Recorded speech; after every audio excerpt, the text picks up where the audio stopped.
இதே பண்ண பெண்கள் ஜியாரத்து அவங்க எல்லாம் சொல்றாங்க சபிப்பானாக, சல்லல்லாஹு சபித்து விட்டார்கள் பெண்களை, போகக்கூடாது. இளைஞர்களே, இந்த ஹதீஸ் தான் உங்களுக்கு சொல்லிக் கொடுக்கப்படுகிறது.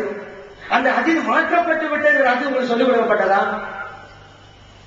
மார்க்கத்தை மறைப்பது யார்? இப்ப நான் உங்களுக்கு சொல்றேன், ஆயிஷா சித்தியக்கா ரலியல்லாஹு ஸல்லல்லாஹு அலைஹி கேட்கிறாங்க, கைஃபா அக்கூலு லஹும், நான் ஜியாரத்துக்கு போனால் என்ன சொல்ல வேண்டும்?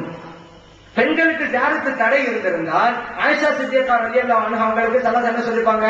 நீ ஏமா கேட்கிற, பெண்கள் ஜியாரத்து கூடாது அப்படி சொல்லிருக்கணும். அப்படி சொல்லல, கூலி ஜியாரத்து செஞ்சா நான் சொல்லி தர மாதிரி சொல்லு, அஸ்ஸலாம் அலா அஹ்லி தியார் மினல் முஃமினீன் வல் முஸ்லிமீன், துஆ சொல்லுங்க. முஸ்லிம்களை பற்றி செய்யப்பட்டிருக்கிறது. பெண்களுக்கு ஜியாரத்து முந்தைய அறிவிக்கிறது. அவர் சபிப்பானாக ஜியாரத் செய்ய பெண்களை அல்லாஹ் ரசூல் சபித்தார்கள், அப்படிலாம் இருக்கிற மாற்றப்பட்டு விட்டது. அத நான் சொல்லல, இந்த ஹதீஸை பதிவு செய்த இமாம் திருமிதி ரஹ்மத்துல்லாஹி அவர்கள் அதுக்கு கீழே எழுதிட்டாங்க. இந்த அது மாற்றப்பட்டு போச்சு சொன்னாங்கல்ல, நான் தடுத்திருந்தேன், இனிமேல் ஜியாரத் செய்யலாம் என்று அல்லாஹ் ரசூல் சொன்னாங்கல்ல. அந்த தளத்தின் மூலமாக பெண்களுக்கும் ஜியாரத் உண்டு, அதைத்தான் இந்த ஹதீஸ் அறிவிக்குது. சரி, மாற்றப்பட்டு விட்டது தெளிவான கருத்தை உங்களுக்கு சொல்லிடுறேன். ஆயிஷா சித்தியக்கா ரலியல்லாஹு அன்ஹா ஜியாரத் செஞ்சுட்டு வர்றாங்க. அப்துல்லா இப்னு அபி முலைகா ரலியல்லாஹு அன்ஹு சந்திக்கிறாங்க ஆயிஷா சித்தியக்கா ரலியல்லாஹு அன்ஹா அவங்கள. எங்க போயிட்டு வர்றீங்க? அவங்க சொன்னாங்க, என் கபீர் அஹி அப்துல் ரஹ்மான், என் சகோதரர் அப்துல் ரஹ்மானுடைய ஜியாரத்துக்கு போயிட்டு வர்றேன். இப்ப இந்த சாமி கேட்கிறாங்க, அல்லாஹ் ரசூல் தடுத்திருக்காங்களா இல்லையா? எப்படி போயிட்டு வந்தீங்க? எப்படி கேள்வி பாருங்க. அலைஸ கான லஹா ரசூலுல்லாஹி ஸல்லல்லாஹு அலைஹி வஸல்லம், அதான் கேள்வி. அல்லாஹ் ரசூல் தடுத்திருக்காங்களா இல்லையா? ஆயிஷா சித்தியக்கா ரலியல்லாஹு சொல்றாங்க, நஅம் கான லஹா அன் ஜியாரத்துல் குபூர், தடுத்திருந்தார்கள், ஜியாரத் செய்வதிலிருந்து தடுத்திருந்தார்கள்.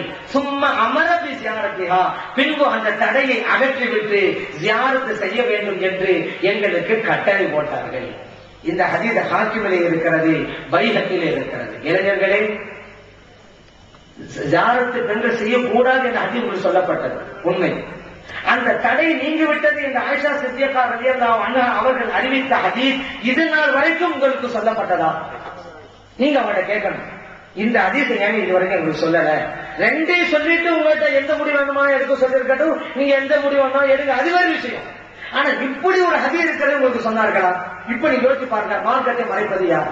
பெண்களுக்கு தடை, அந்த தடை நீங்க விட்டதுங்கிற ஒரு விஷயம். சரி, ஆண்களும் ஒப்புக்கொள்றீங்க, ஒப்புக்கொள்ளக்கூடிய நீங்கள் ஜியாரத் செய்கிறீர்களா? அப்படி ஒரு கேள்வி. ஏன்னா அல்லாஹ் ரசூல் செய்துட்டு இருக்காங்க, அது ஒரு வணக்கம் தானே, இபாதத்து தானே. ஒரு இபாதத்தை கூட அற்பம் நினைக்க கூடாது. அந்த ஒரு இபாதத்து நம்மளுக்கு நாளையில கரை சேர்க்குமே, நரகத்திற்கு பாதுகாத்துருமே, அந்த ஒரு இபாதத்தை நம்மளை சொர்க்கத்துக்கு கொண்டு சேர்க்குமே, அது சின்ன வணக்கம் தானே. இப்ப நம்ம இடம் போடக்கூடாது, அதனால நாமும் செய்வோம், ஹதீஸை ஒழுங்காக புரிவோம், மார்க்கத்தை மறைக்க கூடாது. இப்ப பாருங்க, நாங்க ரெண்டாத்தையும் சொல்றோம், விளக்கம் சொல்றோம். ஆனா அவங்க இந்த ரெண்டாத்தையும் சொன்னாங்களா? கூடாது, சபித்தார்கள், அதுதான் உங்களுக்கு சொல்லப்பட்டது. தடை நீங்க விட்டுங்கிற அது உங்களுக்கு சொல்லவே இல்லை.